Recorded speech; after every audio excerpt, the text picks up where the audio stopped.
Hi అండి. Welcome back to శాంతి ఆంధ్ర వంటలు. నేను మీ శాంతిని. ఈరోజు మామిడికాయ రొట్టె పచ్చడిని ఎలా చేయాలో ఒకసారి అయితే చూద్దాము.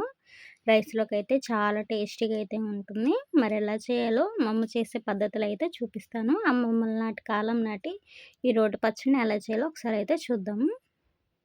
ఇక్కడ 100 గ్రాములు ఎండుమిరపకాయలను అయితే తీసుకుని చక్కగా ఇలా ఎండలో అయితే ఎండపెట్టుకోవాలి. ఇలా 2 మామిడికాయలను తీసుకుని చక్కగా ఇలా నేను చూపించిన విధంగా అయితే కట్ చేసుకుని అయితే తీసుకోవాలి. ఎండుమిర్చినైతే ఇలా తొడాలు మొత్తం ఒలిచేసుకుని ఒక ప్లేట్‌లోకి అయితే తీసుకోవాలి. వీటిని చిన్న చిన్న ముక్కలుగా అయితే కట్ చేసుకోవాలి. వీడియోలో చూపిస్తున్న విధంగా అయితే ఇలా ఒలుచుకోవాలనమాట. దీనిలో ఉన్న గింజలు కూడా వేసుకోవాలి. అప్పుడే టేస్ట్ అయితే చాలా బావుంటుంది. ఒక కడాయి అయితే పెట్టేసుకుని ఎండుమిర్చినైతే వేసుకుని కొంచెం ఆయిల్ అయితే వేసుకుని దోరగా అయితే ఫ్రై చేసుకోవాలి. ఎక్కువగా వేయించుకున్నా గానీ చేదనేది వస్తుంది. ఇలా కొంచెం లైట్‌గా దోరగా ఫ్రై చేసుకోవాలి. దీనిలోకి కొంచెం కళ్ళు ఉప్పునైతే వేస్తున్నాను. పచ్చళ్ళకి ఈ కళ్ళు ఉప్పు అనేది టేస్ట్ ఉంటుంది. ఈ మిశ్రమం మొత్తం రోట్లో అయితే వేసేసుకుని మెత్తగా అయితే దంచేసేసుకోవాలి. వీడియోలో చూపిస్తున్న విధంగా అయితే ఇలా తడి లేకుండా అయితే చూసుకోవాలండి. అప్పుడే పచ్చడి అనేది నెల రోజుల వరకు నిలువ ఉంటుంది. చూడండి ఇలా మెత్తగా అయితే నలిగింది కదా!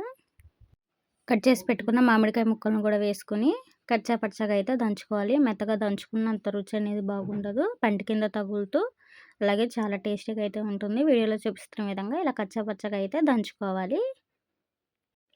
చూడండి దీనిలోకి 4, 5 రెమ్మలు వెల్లుల్లి అలాగే కొంచెం జీలకర్ర వేసుకుని కచ్చా పచ్చగా అయితే దంచుకోవాలి. ఈ మిశ్రమం మొత్తం ఒక ప్లేట్లోకి అయితే తీసేసుకుని పోపు అయితే పెట్టేసుకుందాము. అదే కడాయిలో 1 స్పూన్ ఆయిల్ అయితే వేసుకుని వేడైన తర్వాత 3, 4 ఎండుమిర్చి ముక్కలు అలాగే పోపు దినుసులు కొంచెం జీలకర్ర కొంచెం కరివేపాకును వేసుకుని దోరగా అయితే ఫ్రై చేసుకోవాలి. ఇలా ఒకసారి అయితే కలిపేసేసుకుందాము. ఇలా గోల్డెన్ బ్రౌన్ కలర్లో వచ్చింది కదా!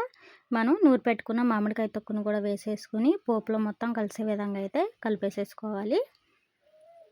పోపు మొత్తం కలిసే విధంగా ఒకసారి అయితే కలిపేసేసుకుందాము. ఇలా స్లోగా కలుపుకోవాలి. ఒక 5 మినిట్స్ అయితే కలుపుకోవాలండి. పచ్చివాసన పోయేంత వరకు. అప్పుడే పచ్చడి అనేది టేస్ట్ వస్తుంది. అంతేనండి, ఎంతో టేస్టీ అయిన మామిడికాయ రోటి పచ్చడి అయితే రెడీ అవుతుంది. మరి మా అమ్మ స్టైల్లో ఇలా ఒకసారి ట్రై చేసి అయితే చూడండి. రైస్‌లోకి కూడా చాలా బాగుంటుంది. అలాగే ఇడ్లీలోకైనా దోసలోకైనా చాలా రుచిగా అయితే ఉంటుంది. మరి ఈ రెసిపీ మీకు నచ్చినట్టయితే లైక్ చేసి షేర్ చేసి సబ్స్క్రైబ్ అయితే చేసుకోండి. Thank you for watching.